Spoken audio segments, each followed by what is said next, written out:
Today we're gonna cook some average home-cooked ramen. Whoa, that doesn't look average at all. Those chopping skills are marvelous. Well, don't you worry, it's just some nice video editing skills. So here we go. You put some vegetables to saute. They get to know each other, become friends with each other. Some nice mushrooms, some nice carrots, add some water.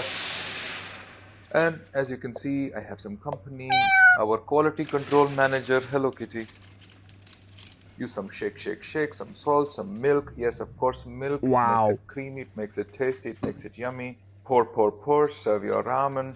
Oh, such beautiful ramen. Put some nice chopsticks, because why not? Chopstick skills on display.